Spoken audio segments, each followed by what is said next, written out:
Adelante. Buenas tardes. Hola, buenas tardes. Hola. Hola, Nerea. Hola, yo soy la doctora González. Siéntate, por favor. Venimos por nuestro padre. Desde hace ya unos años tiene hipercolesterolemia. Bueno, de hecho tengo aquí los análisis.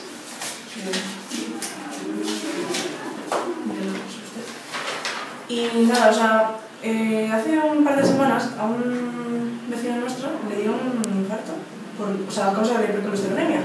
Y estamos un poco preocupadas de si a nuestro padre le podría pasar lo mismo. Entonces... Veníamos más que nada a informarnos un poco. Vale, o sea, que me preguntáis... Ya que él no quiere venir, pues a ver si... No quiere, es que resiste. Bueno, o sea, que me preguntáis por el riesgo a padecer la enfermedad. Sí, bueno, sí. En primer lugar os voy a explicar un poco en qué consiste el infarto agudo de miocardio. Bueno, pues es una enfermedad coronaria, es decir, que afecta, bueno, aquí tengo un corazón, que afecta a las arterias coronarias que llevan el propio corazón, por así decirlo. Entonces, ¿qué ocurre?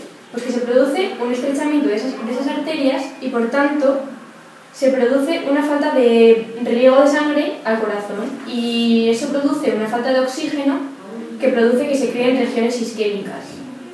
Hay varios tipos por así decirlo, de niveles de riesgo. Está la angina de pecho, que se produce por un estrechamiento de las arterias, como ya he dicho, y eso ocasiona dolor, pero es esporádico. Cuando el dolor permanece, podemos presentar una angina de pecho estable. Y el nivel superior, por así decirlo, es el infarto agudo de miocardio, en el que el tejido que irrigan esas arterias estrechadas muere. Pero, ¿y eso podría pasarle a nuestro padre? A ver, en principio vuestro padre solo tiene colesterol alto. Y bueno, a ver, voy a explicaros qué es el colesterol.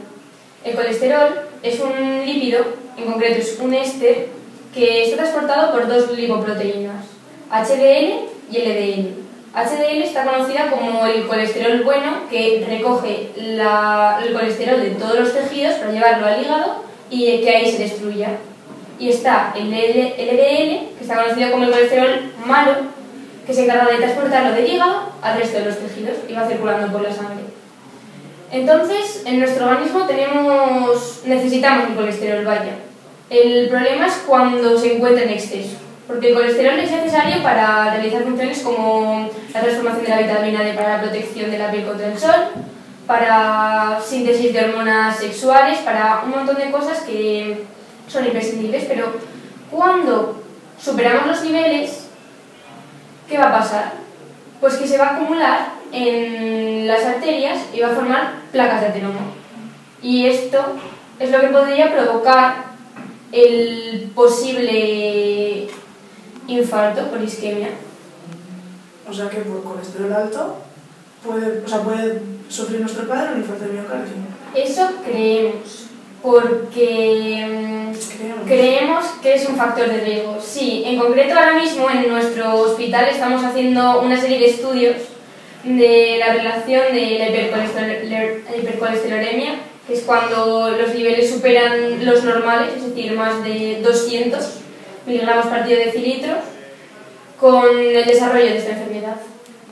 Y tengo unas compañeras investigadoras que igual os interesaba que os explicaran los estudios. Pues sí, nos interesaría. Vale, pues ahora vamos con ellas. Vale, muchas gracias. Bueno, os acompaño a ver a los investigadores. Pasad. Venid, chicas, por aquí. Buenas tardes. ¿Qué tal? Muy bien. ¿Y tú? Bueno, os presento a las investigadoras, Elsa y Ana, que son las hijas de un paciente que igual está interesado en vuestro estudio. Hola. Hola. Buenas tardes. Buenas tardes. Hola.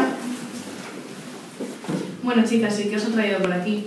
Bueno, como le comentábamos a la doctora González antes, nuestro padre tiene los niveles de colesterol elevados y justo hace poquito a nuestro vecino le había dado un infarto y nos ha estado comentando que vosotros lleváis un estudio que relacionaba lo que es la hipercolesterolemia con lo que es el infarto agudo y queríamos saber si nuestro padre podría encajar. el perfil. Pues sí, ahora mismo estamos realizando un estudio para evaluar lo que tú has mencionado. ¿Y cuántos años habéis dicho que tiene vuestro padre? 55.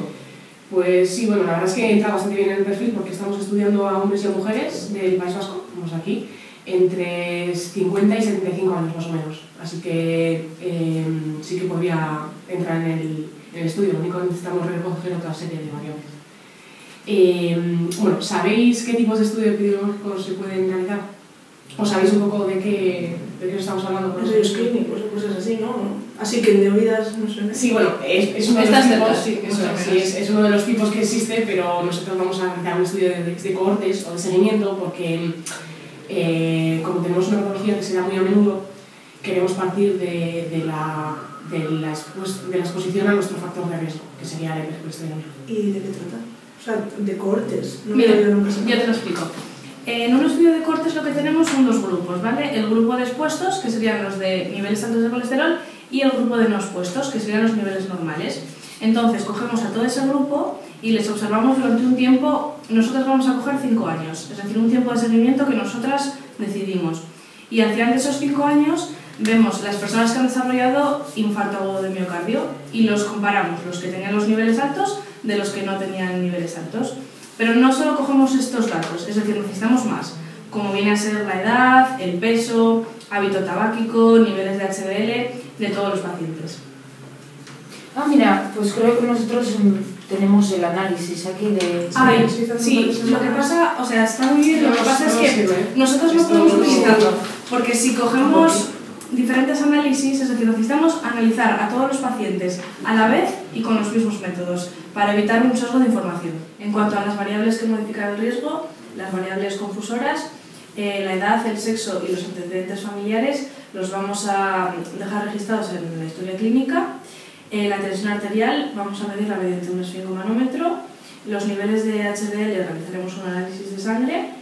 El peso vamos a medir a todos los individuos con la misma báscula para evitar errores.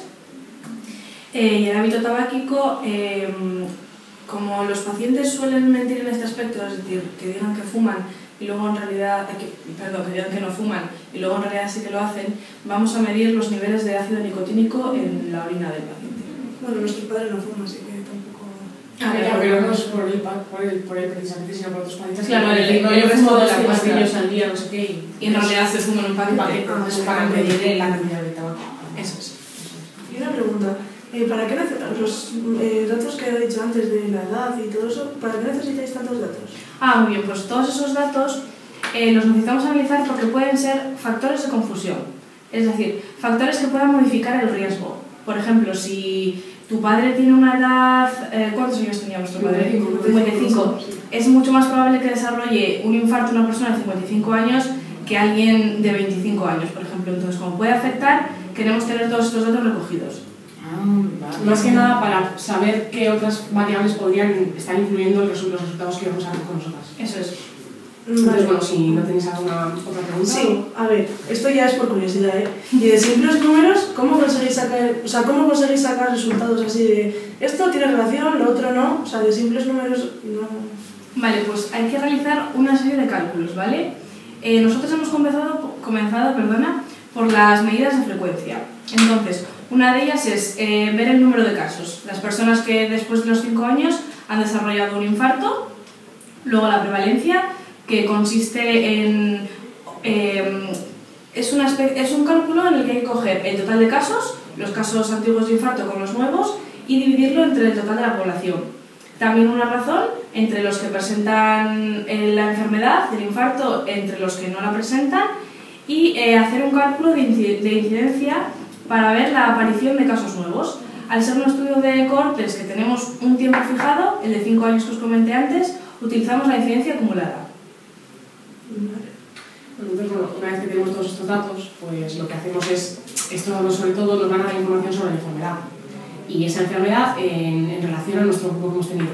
Entonces, una vez que hemos realizado esta parte del estudio, nos vamos a centrar en mirar la asociación que puede existir entre el infarto agudo de miocardio y la hipercolesterolemia. Entonces, nos imaginamos que hay una asociación, como vosotras mismas habéis venido aquí por ese mismo indicio. El vecino que tenía hipercolesterolemia tenía un infarto, nuestro padre tenía hipercolesterolemia y nos gustaría saber cuáles son las probabilidades de que pueda tener un infarto. Vale. Una vez hemos llegado al hipotético resultado de que la hipercolesterolemia es un factor de riesgo, lo que vamos a mirar es que esta relación que existe entre el factor y la enfermedad sea directa y no esté influenciado por las posibles variables modificadoras y confusoras que os han mencionado antes mi compañero. El hábito tabáquico, el peso, la edad, todos esos factores difíciles. Bueno, es bastante... Hay que seguir una serie de fórmulas, una serie de pasos, en resumen es bastante fácil si se hace de forma ordenada y siguiendo todos los criterios y pautas que hay que seguir. Pues realmente parece mucho más complejo de lo que luego en realidad es. Eso. Bueno, entonces, después de lo ya mencionado, pues lo que vamos a hacer es mirar que las variables que tengamos no sean confusoras. Entonces, eso lo hacemos con una fórmula que hay. Entonces, necesitamos para hacerlo el riesgo relativo bruto que hemos calculado antes y el riesgo relativo que vamos a calcular ahora ajustándola a las diferentes variables. O sea, vamos a crear diferentes grupos en función de las variables que tenemos, la edad, el hábito tabáquico, los niveles y todo, y, o sea, las variables que hemos cogido antes y las comparamos con el riesgo relativo bruto. Entonces, si empleando la fórmula esa nos da una diferencia mayor al 10% entre las dos, el riesgo bruto y el ajustado, la variable sería una variable confusora, o sea, tendría una función, o sea, estaría confundiendo los resultados que hemos podido obtener. Si es menor al 10%, no se trata de una variable confusora, pero podría ser modificadora. Y para saber si se trata de una variable modificadora, hay un test bioestadístico que te hace los programas bioestadísticos como Stata, por ejemplo. Mira, aquí se puede ver cómo es la interfaz de Stata, ¿vale? Este es el nivel de confianza, que trabajamos siempre con un nivel de confianza del 95% más o menos para saber valorar los resultados que nos da Stata. Entonces, por ejemplo, ya podéis ver aquí que la P, el valor de P que nos da Stata, es mayor a 0,05. Entonces, en este caso, no podríamos decir que se trata de una variable modificadora. Y como antes también hemos rechazado que fuese confusora, la relación que hay en función a esa variable sería directamente, o sea, estaría influenciada por el infarto, o sea, por la hipercolesterolemia. Entonces, las demás variables no tendrían ninguna influencia. En cambio, si el valor que nos da Stata, en este ejemplo, por ejemplo, eso es, nos da que es menor a 0,05, esta variable en concreto sería una variable modificadora. Entonces, necesitamos saber qué tipo de variables son, o sea, si son modificadoras o confusoras, para poder analizar los resultados en condiciones. Y una vez que sabemos que son variables confusoras, o sea, que existe confusión entre las variables que hemos recogido y el factor de riesgo que estamos estudiando nosotros, lo podemos controlar una vez que sabemos que existe ese riesgo. Y así ya solo nos falta llegar a la tercera apartado del estudio, que sería mirar qué cantidad de la enfermedad, o sea, qué cantidad de casos de infarto agudo de miocardio son responsables, o sea, son a causa de la hipercolesterolemia. Entonces, eso también hay una serie de fórmulas para poder calcularlo, y nosotros lo que solemos utilizar es el riesgo atribuible. Entonces, igual... el riesgo atribuible, mira, antes hemos estado haciendo un gráfico igual que ha quedado bastante claro. Voy a haceros también. De esa forma lo vais a ver bastante claro. Este es el gráfico del que os he hablado. Entonces, aquí tenemos representado en los rectángulos que están en rojo el riesgo de fondo no atribuible a la exposición, es decir, el riesgo que tenemos todos de sufrir un infarto independientemente de los niveles de colesterol. Y vemos que el nivel de riesgo se incrementa, es decir, esta parte de aquí que es un cuadrado negro, en los expuestos, es decir, los que tienen el nivel de colesterol más elevado, como sería vuestro padre. Eso es, entonces el riesgo atribuible, que es lo que hemos calculado, nos da la información de la cantidad de enfermedad que es atribuible a el factor de riesgo. Entonces muchas veces que este se multiplica por 100 para tener un porcentaje y poder trabajar de forma más cómoda con él. Pero bueno, la fracción atribuible, pero no es muy importante. Entonces, pues ese es más o menos el esquema del trabajo que vamos a seguir. Si tienes alguna otra duda, no sé. Bueno, no, antes has mencionado que era un estudio de 5 años, o sea, de un seguimiento de 5 años, pero, a ver, nuestro padre es un poco perezoso normalmente y siempre suele ser de esos que abandonan todo lo que empieza, con lo que no sabemos si eso puede acarrear algún problema en el estudio o... Pues las consecuencias pueden ser graves. A ver, tenéis que intentar que vuestro padre siga el estudio el máximo tiempo posible. Es decir, lo perfecto sería los 5 años. Y que porque si no, los 5 años. Eso, es que si no se pueden producir sesgos. Pero, ¿vale? ¿sesgos? ¿Qué es eso? Vale, un sesgo es un error sistemático, es decir, un error que se produce en el diseño del estudio. En el diseño del estudio, pero no a la hora de escoger una muestra, no, sino a la hora de recoger la información de los individuos para analizarla después. Entonces, el sesgo del que estamos hablando, si vuestro padre decide abandonarlo, yo que sé, a los 2 años, sería un sesgo de selección por abandono, ya que vuestro padre abandona el estudio, deja de participar, entonces eso acarrearía errores a la hora de llevarlo a cabo. Y luego, bueno, no sería el único culpable, puesto que puede haber más sesgos. De hecho, nosotros podemos cometer errores, Sí, claro. como es el sesgo del observador, que consiste en, si nosotros sabemos que estamos estudiando la asociación entre los niveles altos de colesterol y el infarto, es probable que nos fijemos más en aquellos datos que respaldan que exista esa hipótesis, esa asociación. Entonces ahí se puede dar un sesgo, o también puede haber sesgos de medición por errores en los cálculos que hemos explicado antes. Por eso no queríamos aceptar nuestro papel de análisis a nivel de vuestro padre. Eso. Porque los datos que están aquí no sabemos si son, o sea, nosotros tenemos un sistema de medición y puede que estos datos miran un poco más arriba, un poco más abajo. Eso, que son Entonces, diferentes eso actitudes. por eso necesitamos realizar esos análisis. Para que sean todos por igual. Eso es. Vale. Entonces es importante eso. Bueno, entonces no sé si conseguís convencer a vuestro padre para que se una al estudio. Según lo que nos habéis mostrado, sí que parece que sigue todas las condiciones que ponemos para aceptarlo en el estudio, y lo único sería eso, que se comprometiese a estar los 5 años con nosotros. Eso es. Y a realizarle, venir aquí todo lo a menudo que le pidamos para realizarle los análisis o lo que sea. pruebas Y estar disponible para lo que necesitemos. Entonces, Eso me imagino que tendremos que hablar con él para que firme los papeles y Vosotros también un poco. comentárselo. Vale. Sí, sí. A ver si le convencemos. Sí. Pero bueno, pues muchísimas gracias. Nada, Pues, gracias. ¿Hasta otra? Espero que nos veamos pronto con vuestro padre. Sí. A ver, Igualmente. si Venga. Agur.